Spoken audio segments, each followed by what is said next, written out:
everyone, my name is Amber, welcome back to my channel. This is the finally full book tag. I don't really have much to say in this intro, so I'm going to go ahead and get straight into the questions. Obviously it's autumn, obviously I've done quite a few tag videos at this point in recent weeks, so I might as well do this one as well. First question is name a book with a vivid setting, and for that I would choose City of Brass, which you can see behind me, and my lovely quote here. This is an epic fantasy series. It's focused around the city of Daevabad, which I don't think I will ever forget. It's based on Middle Eastern and North African mythology. It's absolutely fantastic. I can't recommend it enough, and I love the city of Daevabad with my whole heart. Question number 2 is name a book that is beautifully written but also deals with a heavy topic like loss or grief. For this I'm gonna have to pick my Dark Vanessa. I don't know what gets heavier or darker than that. I've made my friend and my boyfriend read it recently and they both agree it's absolutely fantastic. It's a brilliant book that follows a woman called Vanessa who is groomed by her teacher, and you kind of follow her from the start of this grooming when she first joins the school, and also in later years when you see how it's going to affect her later on in her life. I think she's in her early 30s at that point, and it's still affecting her because it's such a horrible and tragic thing to have had to have gone through. This teacher really messed with her entire life and her mental well-being in so many different ways, and it's one that I want to reread and do a full discussion review for because I've got so much to say about it. And my friend who read it, she also agreed that this is one that could be studied in the future because it's just such a fantastic book. Question number 3 is share a non-fiction book that taught you something new. Obviously most non-fiction books teach me something new. A couple of recommendations that I have recently from my recent reads. I would like to recommend Know My Name by Chanel Miller, who wrote this memoir about her ordeal that she went through with the American court system and stuff after she was sexually assaulted by a guy called Brock Turner. That was a very intriguing book that made me feel great empathy towards her. I would also recommend This Place, which taught me a lot about Canadian history, like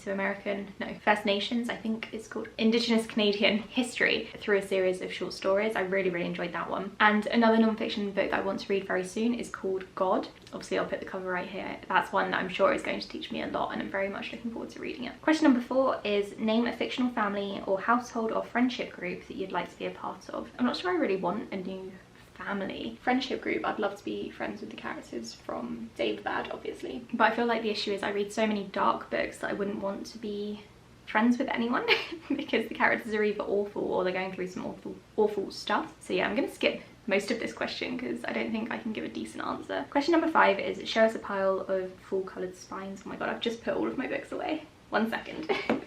This is gonna have to count. In case you're wondering, here we've got The Replacement, Dread Nation, She Who Became the Sun, Heart of Flames, Caliban's War, and Hyde. Question number 6 is share a book wherein somebody is telling a story. I'm gonna have to recommend The Mountains Sing. This is a generational story based around the Vietnam War and how the different generations in the family dealt with it and what they went through in various different ways. And I think the main character, the grandma, is definitely sort of the main focus of the story, and she's telling the other generations about what happened to her. I can't remember if it's specifically told in story format, but the younger generations definitely learn about what happened to the grandma because she went through a lot of stuff. So, and that's putting it mildly. So yeah, I'd recommend that one for this question. I'm not really meant to be doing recommendations here, but you know, whatever. Question number 7 is share a dark, creepy read. I have a couple that I think a lot of people would like. I think you may well like Rules for Vanishing and The Bone Houses if you like YA horror or paranormal.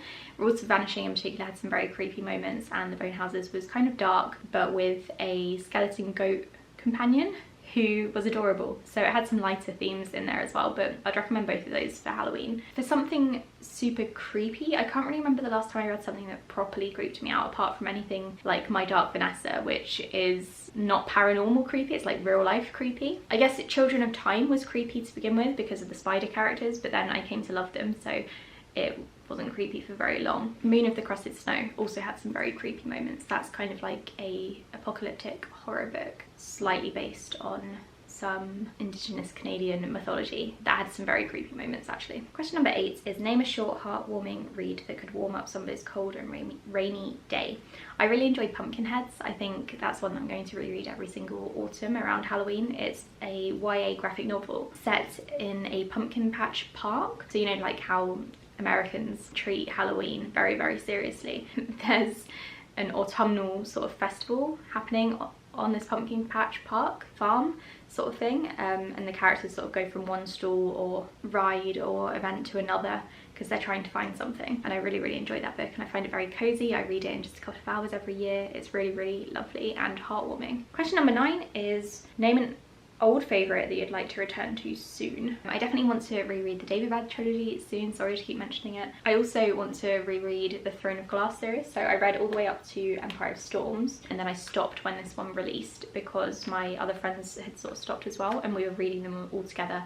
I had some friends who were on the like Sarah J Maas street team who helped promote her books. My friends were obsessed, and I remember really disliking the first 2 books, but by the time we got to the 3rd book, Heir of Fire, things really improved. And so I gave those 2 5 stars, I think, and then I stopped reading. So I would like to return, do a reread of the first few books and then carry on with the series and see if I still like it. I'm very intrigued to see if it holds up. Because I first read them when I was a lot younger and I just don't know if I'm going to still enjoy them now, but I'm intrigued to find out. Question number 10 is share your favourite cozy reading accessories. I don't have loads, but I did just buy some new pyjamas recently. I'm trying not to give you fit content, but I got these from Next. I also got a top to go with them, but I felt like I couldn't wear that on video. They were £33 and they were so worth it. They're so comfy. I have also just ordered an Oodie, which actually just arrived as I'm recording this, and that's like a massive blanket with foot pockets and a hood, and I'm so excited to go downstairs after filming this video to go and try it out because I'm very excited to get cozy. I also bought a couple of candles recently. You may have noticed I got this one that says Boo, and this scent is sandalwood tobacco. Can't really smell the tobacco, there's a lot of sandalwood. And this one is spiced pumpkin and quincy. I don't really know how to pronounce that. I'm also struggling to hold it up because I've hurt my back. I don't know if you can see. This one smells very sweet. I haven't lit it yet because it's been on my bookshelf, but I'm very excited to try it out. Question number 11 is to tag some people. I'm really bad at tagging everyone now because nowadays tags aren't really a massive thing on YouTube in general, and you can't easily tag them. So if you haven't done this tag, consider yourself tagged. Even if you did it last year but still have to this year, it's a good tag to revisit every single year. I think I have a lot of fun with it. If you have done this tag, let me know in the comments below. Tell me your full reading plans and tell me what your favourite cozy reading accessories are. Thank you so much for watching, and I'll be back very soon with another video. Bye!